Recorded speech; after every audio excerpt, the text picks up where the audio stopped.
Savior, as our life, as our mentor, as our everything. Thank you, Father, that you have given the Holy Spirit for us to live the Word of God according to your desire and intention, so that we are not astray in this world. Thank you, Father, for all the provisions you have given to us as a church. We love you, Father. We were ineligible to love you. We betrayed you. We were aliens to you. Still, your eternal love brought us to life through your wonderful Son on the cross. The Word on the cross by your Son brought our death to life, darkness to light, curse to blessing. Thank you, Father. You forgave our sins through your wonderful Son, Lord Jesus Christ, so that we claim our Lord Jesus Christ as our Savior, as our Lord, as our friend. Thank you, Lord Jesus Christ. You fulfilled the Father's demand on the cross. You held us together and you brought us to the heavenlies. You didn't leave us alone. You didn't allow us to get astray. Thank you, Lord Jesus Christ. Through you, we honor and praise our Father. Once He was your Father, now He is our Father. Thank you, Lord Jesus Christ. We love you, and through you, we honor our dear Father. Amen.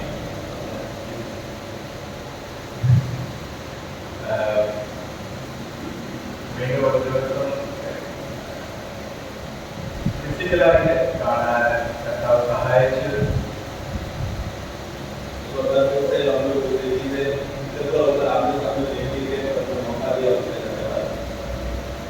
വാസ്തവത്തിൽ പറയണമെങ്കിൽ ദൈവത്തിന് നാളെ ഇന്നലെ എന്നുള്ള പരിപാടിയില്ല. परमेश्वर की नजर में देखा जाए तो कल, आज और फिर कल आने वाला कल, इस तरीके का दिन का नियम परमेश्वर को नहीं है. ദൈവത്തിന് അങ്ങനെ ഒരു ദിവസങ്ങൾ എന്നുള്ള കണക്ക് ദൈവത്തിന് മണ്ഡലത്തിലില്ല.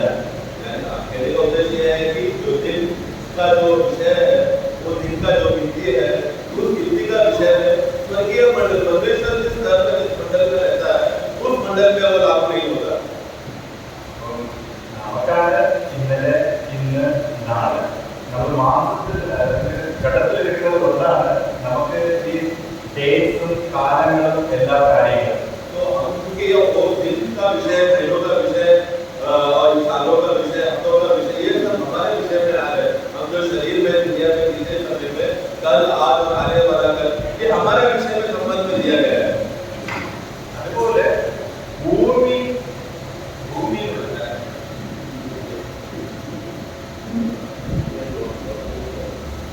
ഈ ഭൂമിക്കാണ് ഈ ആഴ്ചകളെല്ലാം പറഞ്ഞത്. पृथ्वी के लिए प्रभु ने वो समय का नियुक्ति के लिए किया, पृथ्वी के लिए किया गया. മറ്റു മണ്ഡലങ്ങളിലേക്ക് ഒക്കെ बाकी स्थलों में, अलग अलग स्थलों में किस रीति से काम करता है वो हम नहीं जानते. हमारा नजर उधर नहीं है. കുറച്ച് കാര്യങ്ങൾ നമുക്ക് മനസ്സിലാക്കാനും ഈ ഭൂമിയെ കുറിച്ച് സംബന്ധിച്ച കാര്യങ്ങൾ നമുക്ക് മനസ്സിലാക്കാൻ കർത്താവ് കുറച്ച് സമയം നമുക്ക് അതുകൊണ്ട് നമുക്ക് അതിനെ കുറച്ച് ചിന്തിക്കാം. परंतु भूमि के विषय में अभी हम यहाँ पर रहते समय में और इस स्तर में हम जीने की वजह से इस स्तर में प्रभु हमसे क्या बात करना चाहता है, वो बात को जानकर हम बनेंगे. ഓക്കെ, നമുക്ക് പ്രസന്റേഷൻ ആയിക്കോട്ടെ, പിക്ചറിൽ റെപ്രസെന്റേഷൻ ആയിട്ട് കാണാം. പക്ഷേ എന്ത് കണ്ടിരിക്കുന്നോ അതൊന്ന് നമുക്ക് വചനത്തിലൂടെ പോവാം. तो हम लोग इसके इस विषय में थोड़ा सविता प्रयोग करते समय में थोड़ा पिक्चोरियल व्यू करता उसमें थोड़ा सहायता हम लेंगे. जिधर जिधर वचन का जरूरत रहेगा उस वचन में हम प्रवेश करेंगे. ഓക്കെ, ഒത്തിരി കാര്യം ഡീറ്റെയിലായിട്ട് നമുക്ക് സംസാരിക്കാൻ പറ്റത്തില്ല. കുറച്ചൊക്കെ കാര്യങ്ങൾ കാണാൻ പറ്റും. तो बहुत ही गहराई की बात बोलने तो होगा नहीं,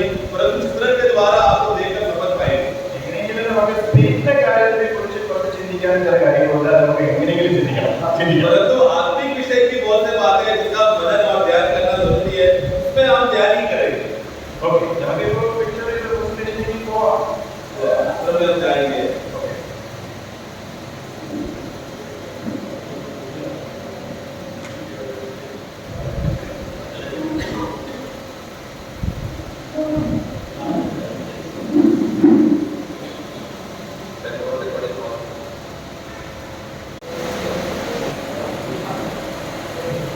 തമിഴിലാണെങ്കിൽ ഇംഗ്ലീഷിലുണ്ട് വായിക്ക് ജേബ് മനസ്സിലാക്കിയിട്ടില്ല ജേബ് പറഞ്ഞത് अपनी भाषा में ये लिखा गया है, तो पढ़ने के लिए हम इंग्लिश में से पढ़ सकते हैं, हिंदी में बता दूंगा।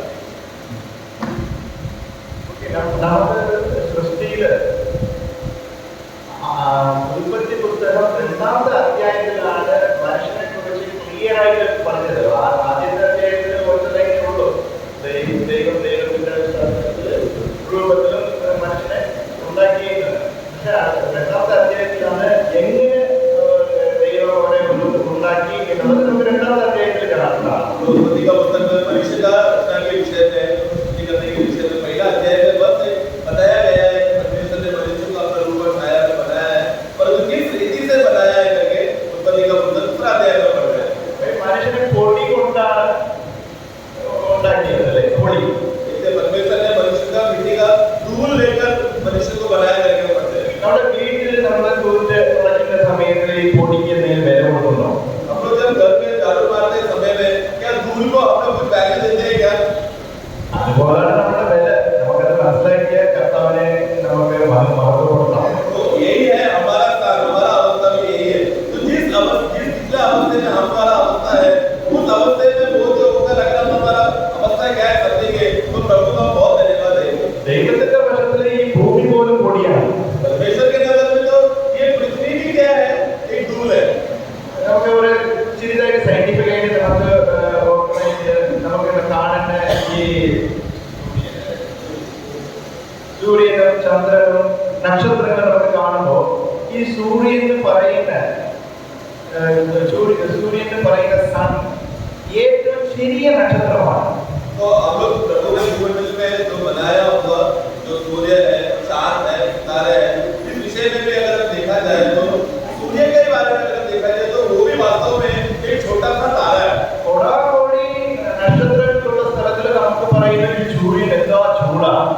और बहुत सारे अनेक सूर्य तारों के बीच में जब हम सूर्य को देखते समय में हम क्या बोलते हैं कि देखो सूरज कितना गर्म है। അപ്പൊ എല്ലാ നക്ഷത്രങ്ങളും കൂടി വന്നാലോ अगर एक छोटा सा सूरज को देखकर इतना गर्म है बोला तो सारा सितारा और बाकी अन्य भूमंडल के नक्षत्र अगर एकत्र हो गए तो तब क्या होगा? ആക്ച്വലി സൂര്യൻ എന്ന് പറയുന്ന ഈ സൺ ഏറ്റവും ചെറിയ ഒരു വസ്തുവാണ് സൂര്യമണ്ഡലത്തിൽ. तो हमारा जो भूमंडल में जिसको हम देखते समय में या जो ब्रह्मांड में देखते समय में उस ब्रह्मांड में से सूर्य से भी बड़े बड़े सितारे हैं, उस सभी में से सबसे छोटा है सूर्य। അങ്ങനെ നമുക്ക് പറയുന്നത് സൂര്യൻ ഒരു തൂളാണ്, പൊടിയാണ്. हाँ तो अगर उस नक्षत्र ये भूमि का भूमंडल को अगर हम देखेंगे ब्रह्मांड को अगर हम माइक्रोस्कोप में अगर हम देखते रहेंगे दूर से देखते समय में हम कैसा दिखते हैं? सितारों और नक्षत्रों ये सब वो क्या है? एक धूल के समान हम देखते हैं। നക്ഷത്രങ്ങളുടെ ഏറ്റവും പൊടിയായത് സൂര്യനാണ്. ഈ സൂര്യന്റെ ഉള്ളത് പൊടിയാണ് ഈ ഭൂമി, ഭൂമിയിൽ ഉള്ളത് പൊടിയാണ് മനുഷ്യൻ. अभी जरा सोचना वो जो नक्षत्र और जो ब्रह्मांड को जब हम देखते समय में एक धूल के समान दिखता है, उस धूल में हम देखते हैं सूरज में एक धूल के समान है, उस धूल के सामने अगर देखा जाए तो पृथ्वी जो परमेश्वर ने बनाया है वो एक धूल है, और उस छोटे से धूल में से हम मनुष्य को बनाया है। हमारा अवस्था देखो कितना नीचे है।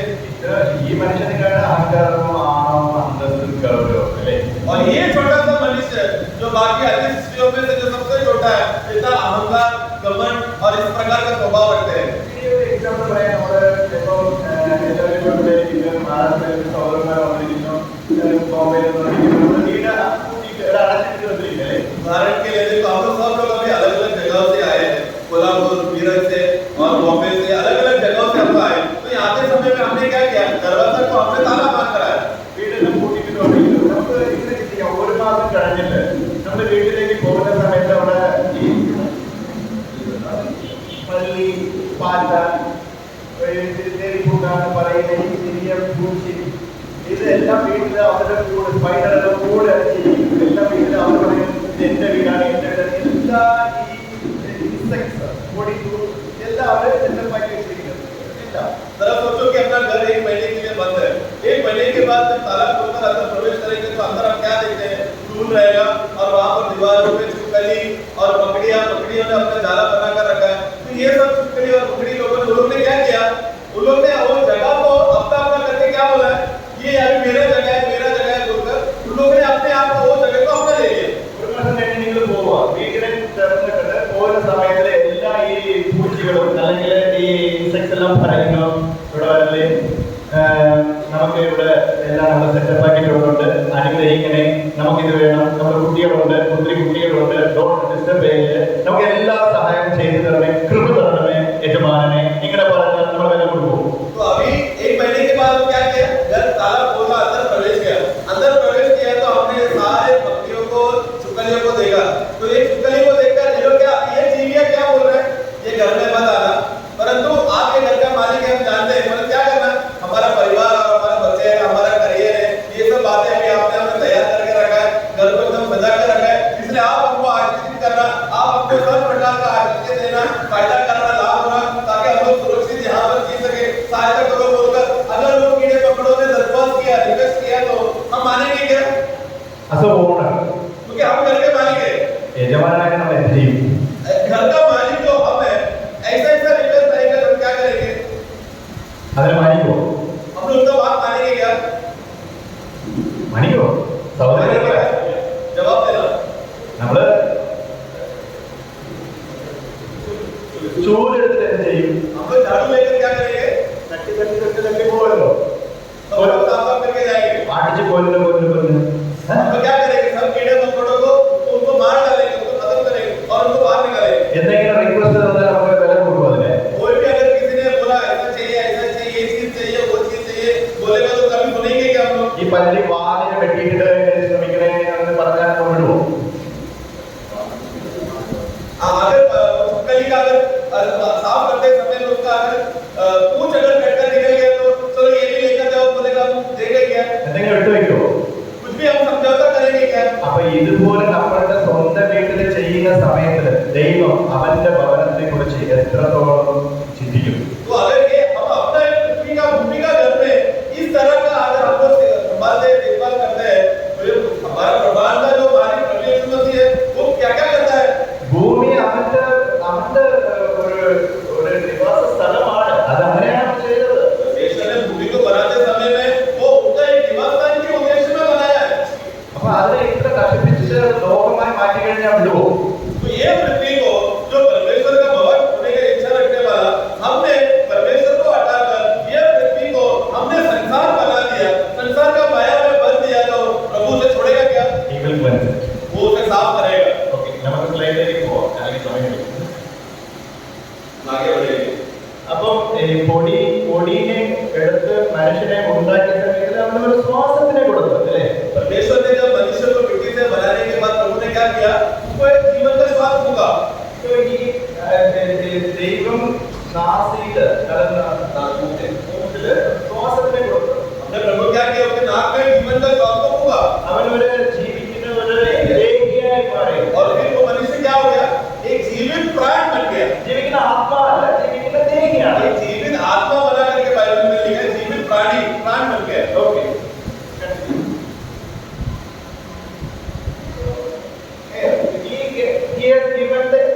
അതാണ് നമ്മൾ ഇപ്പോൾ ശ്വാസിക്കുന്ന കാറ്റ്. हम लोग जो हवा हम जो बोलते हैं उसको फूंका. ഈ റിസീവ്ഡ് ലൈഫ് ഇൻ ഹ്യൂമൻസ് എന്ന് പറയുന്നത് ദൈവത്തിന്റെ ജീവനല്ല, കാറ്റാണ്. ओके, तो जब परमेश्वर ने फूंका वो व्यक्ति जिंदा हो गया. वो जिंदा होते समय में परमेश्वर का जीवन उसके अंदर आकर जिंदा हो गया. वो रीति में नहीं, फूंका का हवा आकर उस व्यक्ति को उसको एक जीवित प्राणी बनाया. ഓക്കെ, ഇങ്ങനെ ഒരു ഡയഗ്രം ഇട്ടത് ഇങ്ങനെയുള്ള ഷേപ്പിലല്ല ആടാ വരുന്നത്.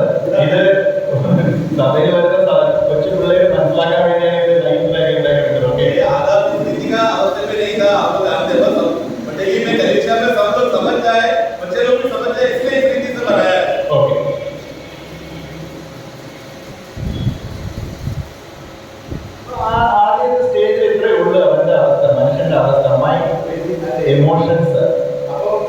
ഈ മൈൻഡിലെ ഇമോഷൻസിലാണ് അവന് പ്രാണൻ കിട്ടിയത്.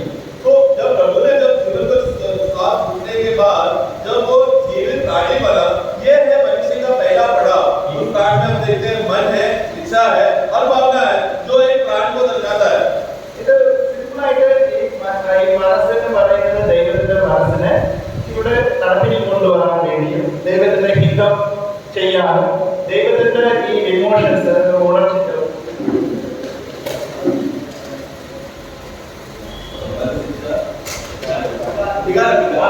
ദൈവത്തിന്റെ വികാരത്തെ വെളിപ്പെടുത്തുവാൻ വേണ്ടിയാണ് ഇതിനെ കൊടുത്തത്. तो जब प्रभु ने मनुष्य को मन, इच्छा और भावना देते समय में वो परमेश्वर का मन क्या है, परमेश्वर का इच्छा क्या है, परमेश्वर का भावना क्या है, प्रकट करने के लिए मनुष्य को ये दिया है. അതിനു വേണ്ടിയാണ് ഈ ശ്വാസം കൊടുത്തത്. इसीलिए तो प्रभु ने श्वास फूंका. പിന്നെ ദൈവത്തിനെ വെളിപ്പെടുത്താൻ വേണ്ടി അവനക്ക് ദൈവ ജീവൻ വേണം. അതാണ് ദൈവ ആത്മാവ് മനുഷ്യന്റെ ആത്മാവിൽ പറഞ്ഞിട്ടുള്ളത്. परंतु उसके अलावा परमेश्वर को आगे प्रकट करना है, परमेश्वर को प्रतिबिंबित करना है. वो बात को प्रतिबिंबित करने के लिए परमेश्वर ने मनुष्य को मनुष्य आत्मा दिया. परमेश्वर के आत्मा के द्वारा मनुष्य आत्मा में ये बात को समझते हैं. So അവനൊരു കമ്പാനിയൻ, എമോഷണൽ കമ്പാനിയൻ ദൈവം കൊടുത്തു. നമ്മൾ ഈ ലൈൻ ഡയഗ്രം കാണുമ്പോൾ അവർക്ക് ഷാഡോ ഇല്ല, അല്ലേ? ഷാഡോ ഷാഡോ നിഴലില്ല. अभी इस रीति से परमेश्वर ने मनुष्य को पुरुष और स्त्री में बनाया और उनको दोनों को बना के रखा. यहाँ पर एक ध्यान देके दोनों को परछाई नहीं. നമ്മൾ വേദപുസ്തകത്തിൽ കാണാൻ സാധിക്കും ഇത് മഹത്വ ശരീരം എന്നാണ് പലരും ചിന്തിക്കുന്നത്. ആക്ച്വലി ഗ്ലോറിയസ് ബോഡി അല്ല. ആക്ച്വലി ഇത് വാസ്തവത്തിൽ പറയുന്നത് ദൈവം കൊടുത്ത ഒരു ഇൻവിസിബിൾ ബോഡി, അങ്ങനെ നമുക്ക് പറയാം. ഇത് മഹത്വ ശരീരമല്ല, മഹത്വ ശരീരം കർത്താവിന്റെ. तो हम लोग हमेशा बहुत बार पढ़ते हैं आदम और हव्वा को, या समझते हैं कि आदम और हव्वा को जब प्रभु ने सबसे पहले बार बनाया, पाप करने से पहले उनका शरीर चमकने वाला शरीर था, तेजस से भरा हुआ शरीर था. परंतु हम जानते हैं वो नहीं, क्योंकि महिमा का शरीर तो सिर्फ परमेश्वर का ही है. परंतु परमेश्वर को आदम और हव्वा को, व्यक्ति को प्रकट करने के लिए उनको एक शरीर बना के दिया था. നമ്മുടെ ജഡ കണ്ണുകൾ കൊണ്ട് കാണാൻ പറ്റാത്ത ഒരു ശരീരമാണ്. It's a full body we can say. तो वो एक अच्छा शरीर प्रभु ने आदम और हव्वा को बना के दिया. ഓക്കേ, അപ്പോൾ ഈ മൈൻഡിനെ കുറിച്ച് പറയുമ്പോൾ ഇത് ഡെലി ഗെയിംലെസ് മൈൻഡിനാണ് പറയുന്നത്. അതായത് ഇന്നസെന്റ് മൈൻഡ്. നമുക്കിപ്പോൾ ഇന്നസെന്റ് ആർക്കും ഇല്ല. तो मन जब उसको देखते समय में कैसा था, बेकसूर मन था. मतलब उसमें कोई भी गुनाह का उस प्रकार का अवस्था नहीं था, बेकसूर था. परंतु आज क्या है, हम लोग हमारा मन क्या है, हमेशा दोष देने वाला मन है. നമ്മൾ വിചാരിക്കുന്നത് ഈ കൊച്ചുപിള്ളേരെ സംസാരിക്കാതെ മിണ്ടാതിരുന്ന ഭയങ്കര ഇന്നസെന്റ് ആണ്. അങ്ങനെ ഇന്നസെന്റ് അല്ല, അത് ടൈപ്പ് ആണ്. हम लोग छोटे बच्चों को देखो, शिशुओं को देखो, वो लोग बच्चों को देखते समय में क्या बोलते हैं, अरे कितना लाडला है, कितना बेकसूर है, कुछ भी कितना बेकार है करके. परंतु ऐसा है क्या, नादान है. परंतु अब क्या, आगे क्या हो गया, वो एक बड़ा टाइम बॉम्ब है फूटने के लिए, क्योंकि उसका पूरा भावना एक दिन प्रकट होने वाला है. അങ്ങനെയല്ല ഇന്നസെൻസിന് പറയുന്നത്. ഇന്നസെൻസിന് പറയുന്നത് ഏത് അവസ്ഥയിലും പെർഫെക്റ്റ് ആയിട്ട് ദൈവത്തിന്റെ ഹിതത്തിൽ നിൽക്കാനുള്ള ഒരു മനോഭാവം ഉള്ളവരാണ്. तो नादान मतलब क्या है, बेकसूर या नादान का अवस्था मतलब क्या है, एक ऐसा परिस्थिति, एक ऐसा मन जो हर समय में प्रभु का इच्छा को प्रकट करके दिखाने वाला मन, वो है सच्चा नादान. നമുക്കത് യേശു കർത്താവിൽ കാണാൻ പറ്റും. ദൈവത്തിന്റെ നീതിയിലും ന്യായത്തിനും വെളിപ്പെടുത്തി യേശു കർത്താവിൽ ആണ് ഏറ്റവും വലിയ ഇന്നസെൻസ്. ഏറ്റവും വലിയ ഉന്നതമായ ഇന്നസെൻസ് അവരുടെ ഉള്ളിലാണ് കിടക്കുന്നത്. तो अब देखो यीशु मसीह का ये नादानीपन पुरुष में होते समय में वो जो रूप जिसमें बताया गया था, वो यीशु मसीह में हम देखते हैं. यीशु मसीह क्या था, उसका बड़ा हो जाने के बाद भी उसको अच्छी तरह से बोल देता, मैं कौन हूँ, परमेश्वर का धार्मिकता और परमेश्वर का इंसाफ को प्रकट करने के लिए मैं दुनिया में आया हूँ. उस हर समय में यीशु मसीह का मन कैसा था, परमेश्वर के खिलाफ बलवा नहीं किया, बल्कि अपने आप को समर्पण किया. ഈ യേശു കർത്താവിന്റെ ഇന്നസെൻസ് സഹോദരന്മാരോട് കൂടിയാണ് ഇരുന്നത്. और वो उस नादानपन में प्रभु ने क्या किया, वही स्वभाव, वही व्यवहार अपने भाइयों के साथ में रखा. ദൈവത്തിന് മുമ്പ് ന്യായം നീതിയുമാണ്. परमेश्वर के सामने धर्म और न्याय और इंसाफ है. ദൈവത്തിന് മുമ്പ് ഇന്നസെൻസ് കാട്ടില്ല. അത് ഭയങ്കര പ്രോബ്ലം ആവും. परमेश्वर की उपस्थिति में वो नादानपन का स्वभाव में नहीं था. परमेश्वर जो इच्छा रखा वैसा ही यीशु मसीह किया. Okay, before God, His righteousness and justice established. In that we could see the innocence of Lord Jesus Christ given to us. ആ അങ്ങനെയുള്ള ഇന്നസെൻസ് ആണ് നമുക്ക് തരുന്നത്. നമ്മുടെ ഈ പ്രവൃത്തി കൊണ്ടല്ല വരുന്ന ഇന്നസെൻസ്. तो हमें यीशु मसीह का स्वभाव को जब देखते समय में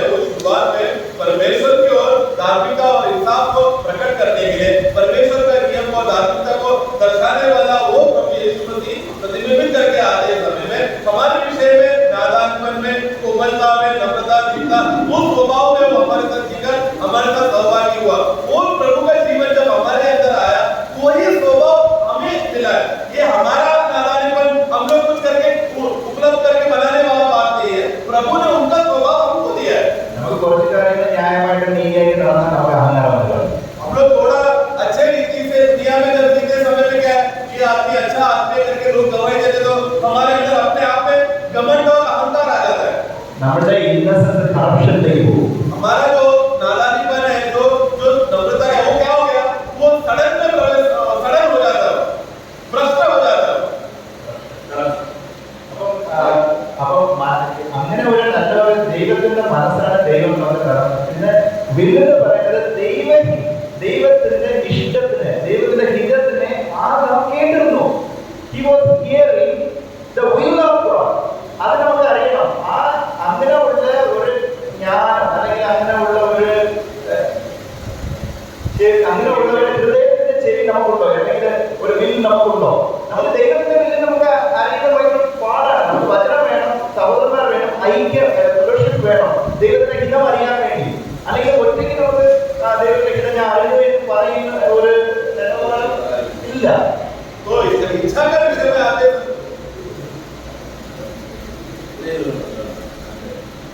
तो इच्छा का विषय में भी देखते समय में परमेश्वर ने जब वो इच्छा का रूप में मनुष्य को बनाते समय में परमेश्वर का इच्छा को प्रकट करके में था. तो आदम का खासियत क्या था? परमेश्वर अपनी इच्छा की बातों को आदम सुनता था, आदम जानता था परमेश्वर का इच्छा क्या है, उनकी अवस्था में वो चलता था. आज हम देखते समय में प्रभु ने जब हमको मनुष्य का इच्छा में रहते समय में हम परमेश्वर का इच्छा क्या है ये बात को जानना बहुत जरूरी है. इसलिए हमारा नए नियम के विश्वास का खासियत क्या है? प्रभु ने वो इच्छा को हमें अकेला घर में बैठकर तपस्या कर परमेश्वर की इच्छा क्या है जान लिया करके बोलना एक बहुत बड़ा झूठ है. क्योंकि आज ऐसा नहीं, नए नियम में प्रभु ने हमको कलीसिया मंडली दिया है, संगति और सहभागिता दिया है, भाईचारा दिया है. ये सब की मदद से परमेश्वर और परमेश्वर का वचन, ये सब बातों से मदद से आज हम लोग परमेश्वर की इच्छा क्या है भाइयों के साथ जान सकते हैं. അപ്പൊ ഇത് നമുക്ക് മനസ്സിലാക്കണം, അത് ആദാമിനെ അത് കിട്ടിയിരുന്നു, നമുക്കത് കിട്ടിയില്ല, അത് നമ്മളെ നഷ്ടപ്പെടുത്തി. ये शुरुआत में आदम के पास था, आगे चलकर क्या हो गया? वो बैठा. പിന്നെ എമോഷൻസിന് പറയുന്നത് ലിവിംഗ് കമ്പാനിയൻഷിപ്പ് ആണ്. ദൈവത്തോടു കൂടിയും അവന്റെ വൈഫ് അല്ലെങ്കിൽ പാർട്ട്ണറോട് കൂടിയുള്ള living companionship in the earth, in the heavenly. तो भावना के विषय में आते समय में क्या एक जोड़ीदार के रूप में वो भावना को प्रतिबिंबित करने के लिए जो भूमि में हम देखते हैं पति पत्नी साथ में करते हैं और स्वर्गीय दलों में हम प्रभु के साथ वो अनुभव कब करेंगे. ഈ അനുഭവമാണ് നഷ്ടപ്പെട്ടത്. ആ ഇമോഷൻസ് നഷ്ടപ്പെട്ടപ്പോൾ മറ്റൊരു വലിയ പരാതിയാണ് വന്നത്. तो देखो ये भावना में जब आदम और साथ करा, परंतु बाप में गिर जाने के बाद क्या हो गया? हवा ने आदम कर्म के ऊपर उंगली दिखाया, आदम ने हवा के ऊपर उंगली दिखाया, ऐसे सब लोग एक दूसरे को उंगली दिखा लेते हैं. അപ്പൊ നമുക്ക് രണ്ടാമത്തെ രീതിയിൽ കാണുന്ന കാര്യം, നമുക്ക് എങ്ങനെയാണ് മനുഷ്യനെ ഉണ്ടാക്കിയത്, ഇതാണ് ഈ മാറ്റേഴ്സ്. പിന്നെ അവനെ കൊണ്ടുവന്നത് ഒരു ഇൻവിസിബിൾ ബോഡിയാണ്, അത് ഗ്ലോറിയസ് ബോഡി അല്ല, അത് നമുക്ക് മനസ്സിലാക്കണം. പിന്നെ രണ്ട് പേഴ്സൺസ് ആണ്, two souls to live with one mind. तो ये है की पॉइंट जो हमें समझना है. स्थिति करते समय में क्या क्या बातों का इस्तेमाल हुआ पहले में हम देखते हैं. धूल है, श्वास है और हड्डी का जो पुष्प से किया, और फिर जब उनको बनाया गया था प्रभु ने उनको एक शरीर का रूप तो दिया था, परंतु वो चमकने वाला महिमादायक रीति का नहीं था, परंतु एक शरीर उनको दिया था. वहां पर दो व्यक्तियों को हम देखते हैं जिनके पास दो प्राण था. ये दो व्यक्तियों को एक मन होकर एक होकर उनको जीना था. ഇപ്പം ദൈവത്തിന്റെ ഹിതം അവർ നഷ്ടപ്പെട്ടപ്പോൾ രണ്ട് മനസ്സ്, രണ്ട് വികാരം, രണ്ട് ഇച്ഛ എല്ലാം രണ്ടായി തീർന്നു. ഇപ്പൊ അത് മൾട്ടിപ്പിൾ ആകുക. നമ്മുടെ എല്ലാവരും ഇതുപോലെ ഡിസെപ്ഷനില്, അത് വഞ്ചനയില് മൾട്ടിപ്പിൾ ആയി നിൽക്കുന്നു. ദൈവത്തിന്റെ ഹിതം മൾട്ടിപ്പിൾ അല്ല, ഏകാഗ്രതയാണ്. तो जब परमेश्वर ने जब आदम और हव्वा को बनाया था, प्रभु ने क्या कहा? तुम अभी दो नहीं, तुम लोग एक हो. एक मतलब क्या? वो लोग एक मन में थे, एक इच्छा में थे, एक भावना में थे. लेकिन गिर जाने के बाद क्या है? दोनों का अपना अपना मन हो गया, अपना अपना इच्छा हो गया, अपना अपना भावना हो, और उनके द्वारा जब संतान उत्पन्न होने लगे तो उसके हिसाब से लोग खुद को अपना अपना एक एक करके अपना अपना स्वयं का अस्तित्व और वजूद उनमें आने लगा. इस तरह वो लोग सब अलग अलग हो गए, अलग अलग. परंतु परमेश्वर का अलग अलग होना नहीं, हम सब एक रहे. ये है परमेश्वर की इच्छा. ഓക്കെ, ഇപ്പൊ ഇതിനു വേണ്ടിയാണ് ഒരു അറേഞ്ച്മെന്റ് ദൈവം ഉൽപ്പത്തി പുസ്തകത്തിൽ ചെയ്തത്. നമുക്ക് എങ്ങനെയാണ് ഈ ദൈവജീവൻ മനുഷ്യന്റെ ആത്മാവിൽ കിട്ടാൻ വേണ്ടി ഒരു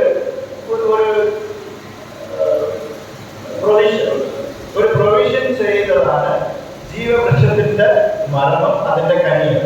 तो हाँ, तो अभी यहाँ पर हम देखते हैं जब ईदन पार्टी का मनुष्य जब बनाते समय में परमेश्वर ने जब आदम को और हवा को दिया, मतलब मनुष्य को जीने के अवसर के लिए क्या क्या सुविधाएं बातें था, वो बातों का इस्तेमाल वहाँ पर प्रभु करके देता है. അപ്പൊ ഇതിലെ ഒരു ദൈവത്തിന്റെ ഒരു ടെസ്റ്റും ഉണ്ടായിട്ടാ. हाँ, इसमें परमेश्वर उन लोगों को परख भी रहा है. ആ ടെസ്റ്റിനെ കറക്റ്റായി ചെയ്യണമെങ്കിൽ അതിന്റെ ലോ വേണം അല്ലെ, ഒരു ലോ. वो बात को अगर परमेश्वर जब एक बात को परखते समय में उसके लिए एक नियम होता है, एक कानून होता है, एक व्यवस्था होता है, उसी के आधार पर वो परखा जाएगा. നമുക്ക് ന്യായപ്രമാണം പറയുമ്പോൾ മോശെ കൊടുത്ത ന്യായപ്രമാണം നമുക്ക് അറിയാൻ പറ്റില്ല. ആക്ച്വലി ന്യായപ്രമാണം പറയുന്നത് according to the righteousness of God. ഉൽപ്പത്തി പുസ്തകത്തിലാണ് ആദ്യം ന്യായപ്രമാണം ചെയ്യരുത് എന്ന് പറയുന്ന മാറ്റർ അവിടെയാണ് ഇരിക്കില്ല. हम लोग जब व्यवस्था बोलते हैं समय में तुरंत हम लोग को मूसा याद आता है, क्योंकि परमेश्वर ने मूसा को व्यवस्था दिया बोलकर ये बातें बोलते हैं. परंतु वास्तव में परमेश्वर का धार्मिकता का विषय को प्रकट करने के लिए व्यवस्था सबसे पहला बात कहाँ पर दिया गया था? वाटिका में आदम और हवा को दिया गया था. तुम लोग ये फल नहीं खाना, एक आज्ञा था, एक कानून था, उसको उनको मानना था. പിന്നെ ഒരു കാര്യത്തിലൂടെ ചെയ്യണം എന്നുള്ള ലോകമുണ്ട്. हाँ, उसके अलावा एक चीज, दूसरा एक चीज बोला था कि तुम लोग को ये बातें करना है. Tilling and gardening. हाँ, तुम लोग को बगीचे में उसका देखभाल भी करना है, उसको संभालना भी है. അതെല്ലാം കാര്യം തോട്ടത്തിൽ കാക്കോയും ചെയ്യണം, അതറിയാലോ, അറിയാലോ. അത് ലോ ആണത്. तो वो एक नियम था जो परमेश्वर ने उनको दिया था. അപ്പൊ എപ്പോ മനുഷ്യൻ ദൈവത്തിന്റെ നിയമത്തിനെ വിടുന്നോ അപ്പോൾ പരാജയത്തിലേക്ക് വരും. तो जहाँ पर जब समय जिस समय मनुष्य परमेश्वर ने दिया हुआ उस वाचा को यानी कि आज्ञा को या व्यवस्था को उससे दूर हो जाएगा, उससे हट जाएगा, वो वहाँ पर मनुष्य गिर जाएगा. മോശെ മാത്രം കൊടുത്ത ന്യായപ്രമാണത്തിന്റെ നിയമമല്ല, ദൈവത്തിന്റെ ലിവിംഗ് ലോ എന്ന് പറയുന്ന മാറ്ററാണ് ഞാൻ പറയുന്നത്. तो मैं मूसा के द्वारा दिया हुआ व्यवस्था का बात नहीं कर रहा, बल्कि आदि में से ही परमेश्वर ने जो जीवित वाचा बांधकर जो उनको आज्ञा दिया गया था उस विषय में था. അപ്പൊ ഇതിൽ 3 വിധമായ വൃക്ഷങ്ങളുണ്ട്. അവര് ഡെയിലി ജീവിക്കാനുള്ള ഒരു പല ഉണ്ടാക്കുന്ന വൃക്ഷങ്ങളും ഡെയിലി ബേസിസിൽ അവരുടെ ദേഹത്തിന് വേണ്ടി, അവരുടെ ഇൻവിസിബിൾ ബോഡിക്ക് വേണ്ടി. പിന്നെ ജീവവൃക്ഷത്തിന്റെ ഫലം അവരുടെ ആത്മാവിൽ ജീവൻ കിട്ടാൻ വേണ്ടി. പിന്നെ ഒരു ഫലമുണ്ട്, അത് ടെസ്റ്റിങ്ങിന് വേണ്ടി വെച്ചതാണ്. ആക്ച്വലി അത് നാച്ചുറൽ മാനെ എക്സിബിറ്റ് ചെയ്യാനുള്ള ഒരു മരമാണ്. तो 3 प्रकार का वृक्षों को वहां पर देखते हैं. परमेश्वर ने जब आज्ञा देते समय में प्रभु ने क्या कहा था कि बगीचे में जो भी फलवंत वृक्ष है, जिस वृक्षों से फल आता है, वो सब तुम लोग खा सकते हो करके आज्ञा दिया था. वो है पहला प्रकार का फल. वो पहला प्रकार का फल नॉर्मली उनका शारीरिक जीवन में जो उनका मुंह को बिठाने या उनको वहां पर स्वतंत्रता में जीने का अवस्था को दिखाता है, जो फल खाने वाला पेड़ को वहां पर दर्शाता है. दूसरा एक फल था जीवन का वृक्ष का फल. जीवन का वृक्ष का खासियत क्या था? वो फल को जब हम लोग खाने के बाद मनुष्य के आत्मा में पहले बार उनको जीवन उनको मिलता था, उस जीवन में वो लोग जीते थे. और फिर का तीसरा प्रकार का फल जो है ज्ञान का वृक्ष का फल, वो जो सही और गलत को सिखाने वाला फल. वहां पर क्या था? वो सही ज्ञान का वृक्ष का फल का खासियत क्या था? उस फल को अगर वो लोग खाएंगे तो मनुष्य का स्वाभाविक जीवन क्या है, उनका सचमुच स्वाभाविक जीवन किस रीति से है करके वो बात प्रकट करता है. ज्ञान का वृक्ष का फल को खाएंगे. അപ്പൊ നമ്മുടെ ആദ്യത്തെ അപ്പന് हमारा पूर्वज നഷ്ടപ്പെടുത്തിയത് ദൈവജീവനെയാണ്. तो वो उसको जब आदम को परमेश्वर ने मौका दिया था, जीवन का फल अगर उसने खा लिया तो क्या होगा? परमेश्वर के जीवन में आता था और उसका आत्मा उसके हिसाब से परमेश्वर की इच्छा को प्रतिबिंबित करना था. तो हमारा पहला पूर्वज जो आदम है, उन्होंने ये बात को, ये मौके को उसने खो बैठा. അപ്പം ഈ ലോകത്തിൽ ജനിക്കുന്ന എല്ലാ കുട്ടികളും तो इस दुनिया में जीने वाला हर एक बच्चे, जन्म लेने वाले बच्चे, ആത്മാവിൽ ജീവൻ ഇല്ലാതാണ് ഇവിടെ ജനിക്കുന്നത്. वो लोग सब लोग इस स्थिति से आत्मा में उनको जीवन नहीं है. അപ്പൊ ജഡം മുഖാന്തരം ദൈവത്തിന്റെ ജീവൻ കിട്ടുന്നില്ല. और शारीरिक अभ्यास से या शारीरिक रीति से क्रिया कर थोड़ा धर्म कर थोड़ा डोनेशन ये सब अच्छा काम करने से परमेश्वर का जीवन नहीं मिलेगा.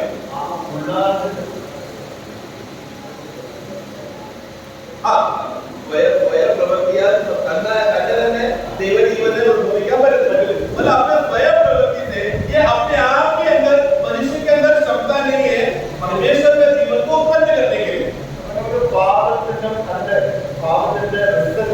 അതിന്റെ കാരണവും അതിന്റെ റിസൾട്ടും എങ്ങനെയാണ്?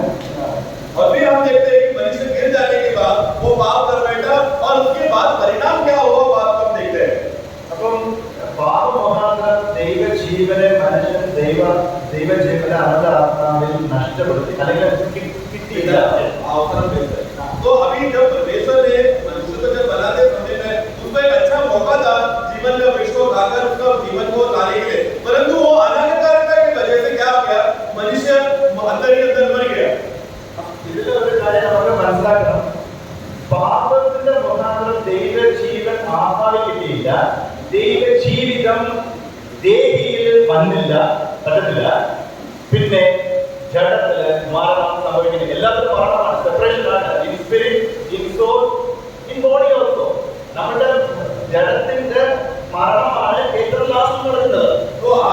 तो अभी मनुष्य का अनागरिकता की वजह से अभी का परिणाम क्या हो गया, जो जिसमें परमेश्वर का जीवन आना चाहिए था आत्मा में, वो नहीं आ पाया।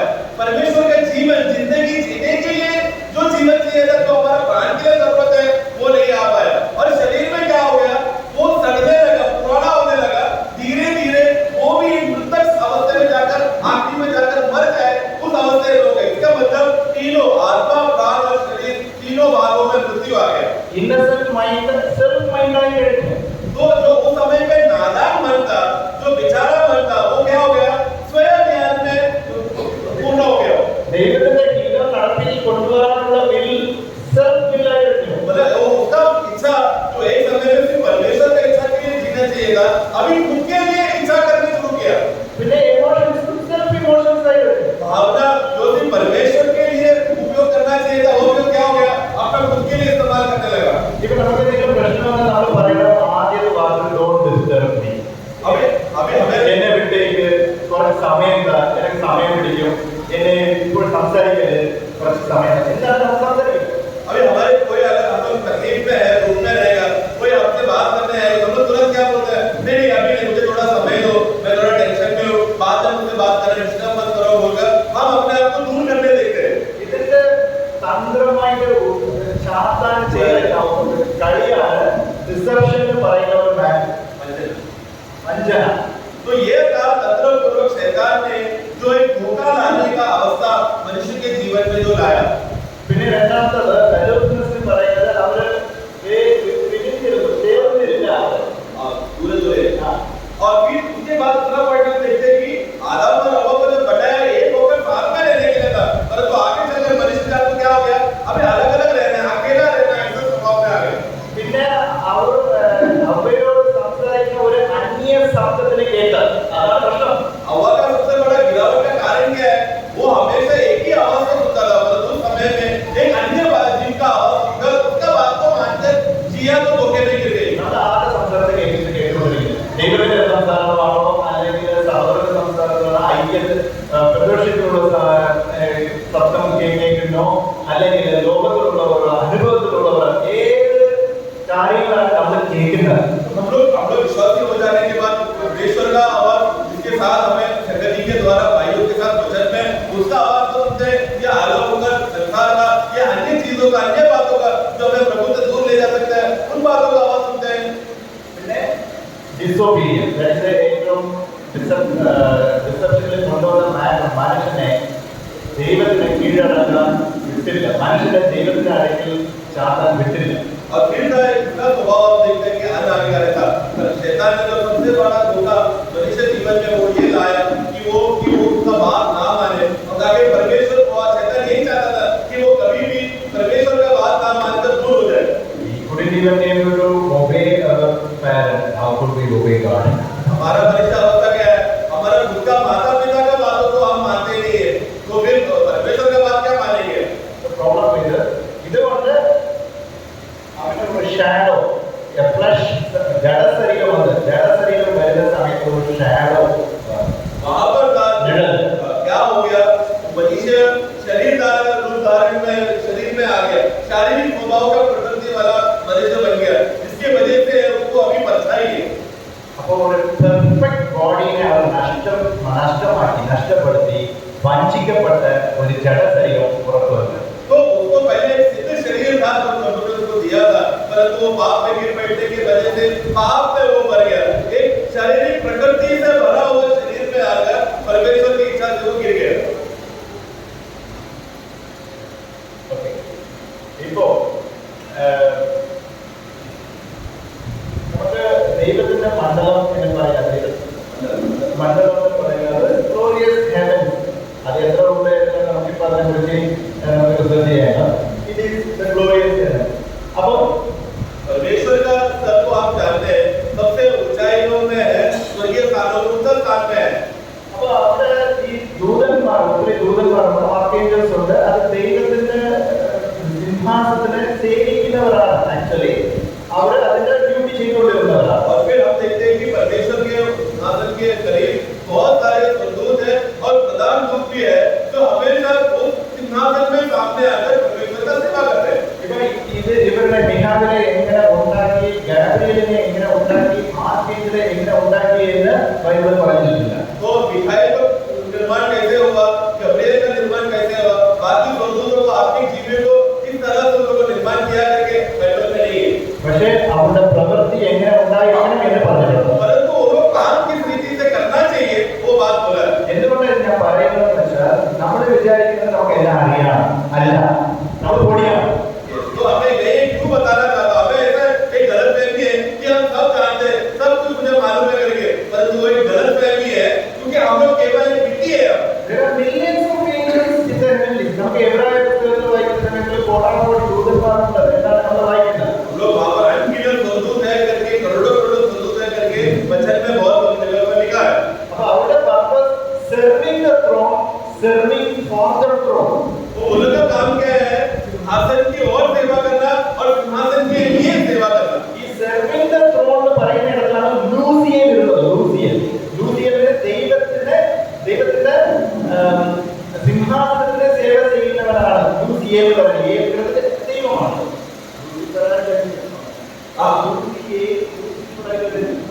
तो वो उस वर्ग में सिंहासन की ओर सेवा करने के लिए का कुछ स्वर्गदूत जो लूसियन करके स्वर्गदूत है, ये सब लोग सिंहासन ലൂസിയേലാണ് പാപത്തിന്റെ മുഖാന്തരം ദൈവ പദ്ധതികളുടെ കീഴിൽ താഴെ വീഴുന്ന അവൻ ലൂസിഫറായിരുന്നു. तो मिखाएल, गब्रिएल, लूसियन मतलब वो एक मतलब परमेश्वर को दिखा, परमेश्वर की ओर का सेवा के लिए दिखाता है।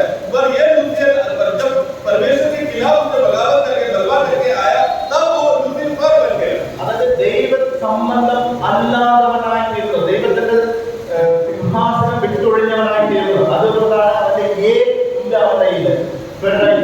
तो इसके लिए तो वो लूसियन जो सिर्फ परमेश्वर के लिए होना चाहिए था, परमेश्वर के खिलाफ हो जाने की वजह से, परमेश्वर से दूर हो जाने की वजह से, परमेश्वर उसके साथ का अवसर से हट गया, वो ये का स्वभाव हट गया, अब उस पर लूसीफर का फल का अवसर आ गया।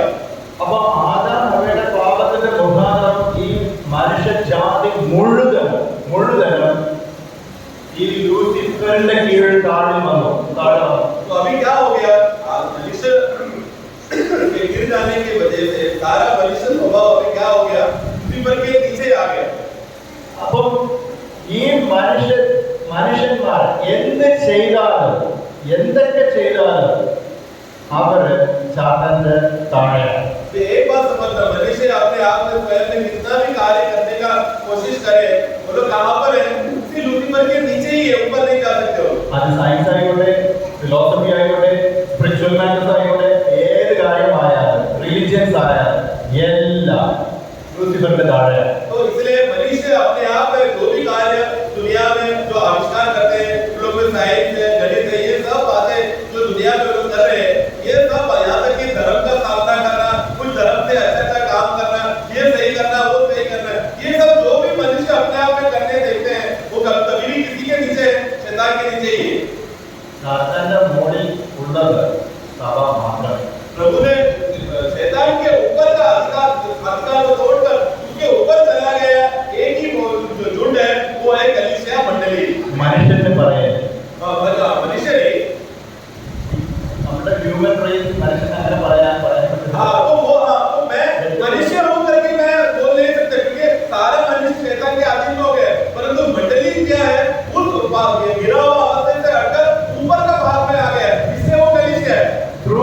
one man it is achieved.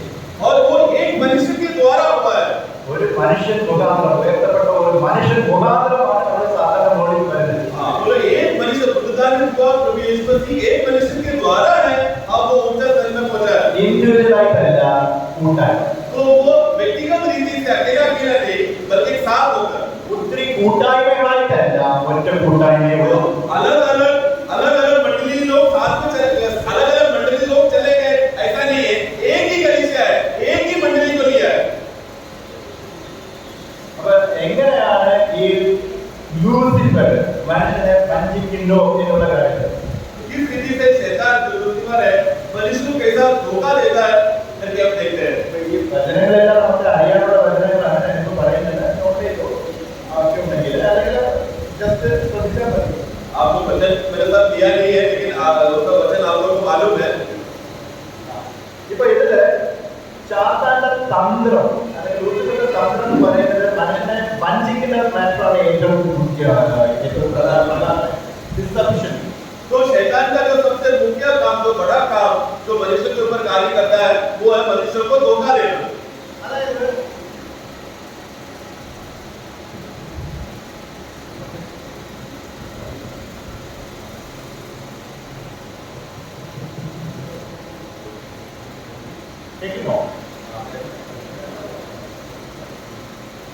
അപ്പോ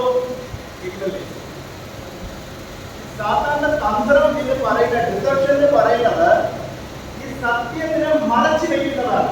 शैतान का तंत्र में से जो सबसे बड़ा तंत्र धोखा देने का काम वो क्या करता है? सच्चाई को छुपाता है. അതാണ് ഏറ്റവും അവന്റെ തന്ത്രം. वही है उसका सबसे बड़ा तंत्र. സിമ്പിളായി നോക്ക്, എത്ര സഭാ വിഭാഗങ്ങൾ ലോകത്തിലില്ല. हम जरा होके देखिए इस दुनिया में कितना कितना अलग अलग प्रकार का संस्थाएं हैं. അത് അവന്റെ തന്ത്രമാണ്. ये सब शैतान का तंत्र है. കമ്മ്യൂണിസം എവിടെ വന്നു? കമ്മ്യൂണിസം कम्युनिज्म कहां से आया? ലിബറലിസം എവിടെ വന്നു? लिबरलिज्म कहां से आया? എല്ലാം കാത്തലികത്തിൽ വന്നത്. कैथलिक से ही आया है. ഇസ്ലാമിസം എവിടെ വന്നു? ഇസ്ലാം എവിടെ വന്നു? इस्लाम कहां से आया? എക്യുമെനിക്കൽ ചർച്ചസ് എവിടെ വന്നു? इकोनॉमिकल चर्चेस कहां से आया? നിങ്ങൾക്ക് അറിയാമോ എക്യുമെനിക്കൽ ചർച്ചിന്റെ ഹെഡ് ആരാണ് അറിയോ? इकोनॉमिकल चर्च का सिर कौन है आप लोग जानते हैं? റോമൻ കാത്തലിക് കാർഡിനലാണ്. കാർഡിനൽ. रोमन कैथलिक एक ही अधिकार में करता है. എക്യുമെനിക്കൽ ചർച്ച് എന്ന് പറയുന്നത് എന്താണ് മനസ്സിലായോ? इकोनॉमिकल चर्च का मतलब क्या है? इक्यूमेनिकल कलीसिया मतलब क्या है? समझते हैं क्या? പെന്തക്കോസ്ത് കൂട്ടമൈപ്പം अलग जो पेंटेकोस्ट जो आज हम लोग बोलते हैं वो सारा उसी भाग में आता है. പെന്തക്കോസ്ത് സഭാ വിഭാഗങ്ങളുടെ ഏറ്റവും ലീഡർ ആരാണ്? റോമൻ കാത്തലിക് കാർഡിനലാണ് എക്യുമെനിക്കൽ ലീഡർ. वो पेंटेकोस्ट का आज जो पेंटेकोस्ट का जो सबसे बड़ा है जो पेंटेकोस्ट मंडलियों को चलाने वाला उसका प्रधान कौन है? रोमन कैथलिक का एक मेंबर है. ഈ പെന്തക്കോസ്തിൽ പോകുന്ന സഹോദരന്മാർക്ക് ഇതിനെ അറിയാൻ പറ്റും. അവർക്ക് അറിയാം. परंतु पेंटेकोस्ट में मंडलियों में जाने वाले लोगों को क्या ये बात जानते हैं क्या? അവരോട് പറയുക, സഹോദരന്മാരെ നിങ്ങൾ വഞ്ചനയിൽ ഇരിക്കുന്നു എന്ന് പറഞ്ഞാൽ അവർ പറയും നീ സാത്താനാണ് നമ്മൾ പറയും. अगर हम लोग उनको बोलेंगे कि भाई आप जो पेंटेकोस्ट मंडली में कलीसियाओं में जा रहे हो तुम लोग धोखे में हो, सवाल करके बोलेगा तो वो हम लोग को उंगली उठा करके बोलेगा तू शैतान है, तू बोलेगा. അതുകൊണ്ടാണ് അവർ പറയുക, അതാണ് ഡിസപ്ഷൻ, ഹൈഡിങ് ദ ട്രൂത്ത്. അത് വേറൊരു യേശു, വേറൊരു ഗോസ്പൽ, വേറൊരു ആത്മാവ്. तो यही तो लोग कहते हैं. वो लोग धोखे में है. सत्य उन लोगों को प्रकट नहीं हो रहा है. जो शैतान कार्य कर रहा है वो क्या कर रहा है? एक झूठा उपदेश, एक झूठा आत्मा की मदद से झूठा यीशु का नाम से कर रहा है. വഞ്ചനയുടെ രണ്ടാമത്തെ ഫാക്ടറാണ് സീരിയസ്നെസ് ഓഫ് സിൻ. അത് പാപത്തിന്റെ കാഠിന്യം മനുഷ്യൻ മനസ്സിലാക്കാത്തത് കൊണ്ട് ഇത് സാധനമല്ല, ഇത് പാപമാണോ, ലോകത്തിൽ ഇങ്ങനെ നടന്നുകൊണ്ടിരിക്കുന്നത്, ഇതെന്താ തെറ്റ്, എല്ലാവരും ഇങ്ങനെ ചെയ്യുന്നു, ദൈവമക്കൾ ഇങ്ങനെ ചെയ്യുന്നല്ലോ,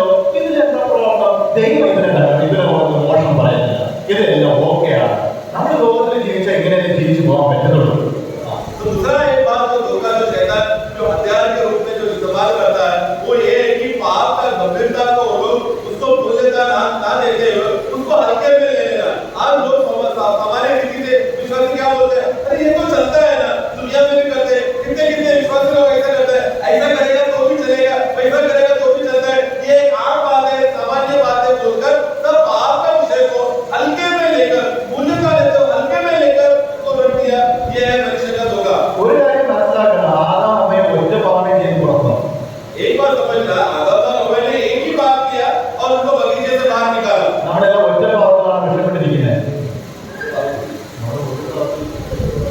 क्या हम लोग एक पाप से बच के निकले क्या?